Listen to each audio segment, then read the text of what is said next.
ഉണ്ടാവും. കാരണം കർണനൊരു ബലമുണ്ട്. കർണൻ ഒരർത്ഥത്തിൽ ആധുനികനായ ഒരു ദുരന്തനായകന്റെ എല്ലാ സ്വഭാവമുള്ള ഒരാളാണ് കർണൻ. കർണൻ ജനിച്ചത് കവചകുണ്ടലങ്ങളോടെയാണ്, മഹാക്ഷത്രിയനായിട്ടാണ്, സൂര്യപുത്രനായിട്ടാണ്. പക്ഷെ വളർന്നത് സൂതപുത്രനായിട്ടാണ്. താൻ സൂതപുത്രനല്ല എന്ന് കർണൻ അറിയായിരുന്നു. ആയുധപരീക്ഷ കർണൻ അർജുനനെ വെല്ലുവിളിക്കുന്നു. ദ്വന്ദ്വയുദ്ധത്തിന്റെ വ്യവസ്ഥകൾ അറിയുന്ന കൃപാചാര്യർ ദ്വന്ദ്വയുദ്ധത്തിന്റെ നടത്തിപ്പിനായി വരുന്നു. കൃപൻ പറയുന്നു, ദാ പാണ്ഡുപുത്രനായ അർജുനൻ യുദ്ധത്തിനായി എത്തിയിരിക്കുന്നു. അജ്ഞാതനായ യുവാവേ, പോരാളി, നീ നിന്റെ പേരും കുലവും പറയും. കർണൻ നിരായുധനായി തീരുന്നു, നിസ്സഹായനായി തീരുന്നു. അപ്പൊ ദുര്യോധനൻ പറയും, പോരാളിക്ക് കുലം പ്രശ്നമല്ല, പോരാളിക്ക് പേര് പ്രശ്നമല്ല, പോരാളിയാണ്.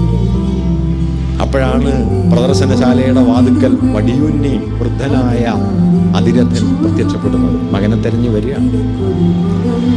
കർണൻ ചെന്ന് അച്ഛനെ വാരി പുണരുന്നു. അപ്പൊ കർണൻ സൂതപുത്രനാണ് എന്ന് മനസ്സിലാവുന്നു. ഭീമൻ പറയുന്നു, സൂതപുത്ര, നീ ഒരു ചാട്ടയുമായി തേര് തെളിക്കൂ, നീ യുദ്ധത്തിനിറങ്ങല്ലേ. അങ്ങനെ അപമാനിതനായി തീരുന്ന സമയത്ത് ദുര്യോധനൻ എഴുന്നേറ്റ് പറയുന്നു, ഇവൻ അംഗരാജാവ്, ഇവൻ അംഗരാജ്യം, ഇവൻ അംഗരാജൻ. അങ്ങനെ നിത്യാപമാനത്തിന്റെ മുഹൂർത്തത്തിൽ കൈവിടച്ച് ഉയർത്തിയ ഒരാളാണ് ദുര്യോധനൻ. ദുര്യോധനെ കൈവിട്ടുകൂടാ, ആകേണ്ടി വരുന്നു. അയാൾ അറിയാതെ. കർണൻ അങ്ങനെ ഒരാളാണ്. അയാൾക്ക് അധർമ്മത്തിന്റെ പക്ഷത്ത് നിന്നേ പറ്റൂ. എങ്കിൽ മാത്രമേ അയാൾക്ക് ധർമ്മിഷ്ഠനാകാൻ പറ്റൂ. ധർമ്മത്തിൽ അധർമ്മം, അധർമ്മത്തോടൊപ്പം ചേർന്നാൽ മാത്രം സ്വയം ധാർമ്മികനാവാൻ കഴിയുക. അല്ലെങ്കിൽ ആലോചിച്ച് നോക്കൂ, രാവണനെ വിട്ടുപോയ വിഭീഷണനെ പോലെ ഒരു അപ്രധാന കഥാപാത്രമായിട്ട് അവസാനിക്കും കർണൻ പാണ്ഡവപക്ഷത്ത് ചേർന്നാൽ. കർണൻ നിലനിന്നത് ഈ അധർമ്മത്തോടൊപ്പം നിന്ന് സ്വയം ധർമ്മിഷ്ഠനായതുകൊണ്ടാണ്. ധർമ്മത്തോടൊപ്പം ചേർന്ന് മഹാധർമ്മത്തിലേക്ക് കാലെടുത്ത് വെച്ചത് കൊണ്ടല്ല.